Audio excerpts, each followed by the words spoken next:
कड्यांनो, जो उपोषणाला येणार त्याला 300 रुपये रोजगार आणि 2 वेळचं जेवण.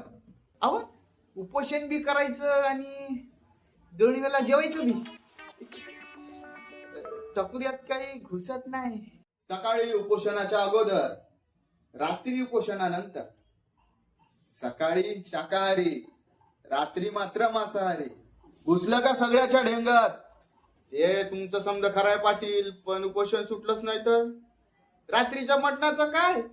म्हणजे काय सुटणारच. अधिकारी येऊन सरबत पाजतील, रस्त्याची घोषणा होणारच. पाटील, तुमची शपथ. उपाशी बसायचं आणि रात्री नारंगी मोसंबी घ्यायची. आम्ही नाही जाणार सरपंचाकडे आता. हा संवाद होता उत्तम कांबळे लिखित पारध्याची गाय या पुस्तकाच्या देवणहळी रस्ते या कथेतील.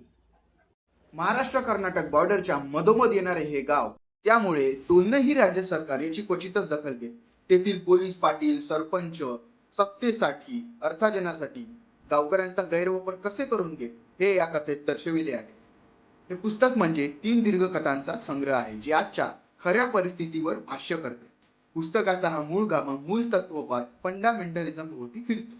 मूल तत्ववाद म्हणजे जुन्या श्रद्धांना बदलाची वाट न देता नाकारणं. मूल तत्ववाद म्हणजे काळ थांबवायचा प्रयत्न.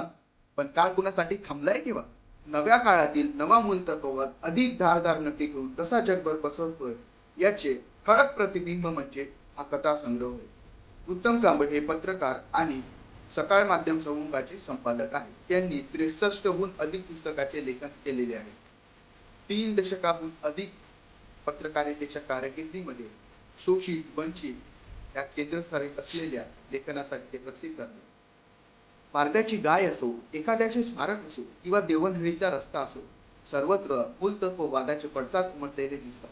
नवी बंधुछवी, नवी सत्ताकरण यांच्या हातात हात घालून पसरलेला मूलतत्ववाद कसं सर्वसामान्यांचे जीवन असुरक्षित करतो याचा क्षकिरण म्हणजेच या पुस्तकातील 3 दीर्घ कथा होईल.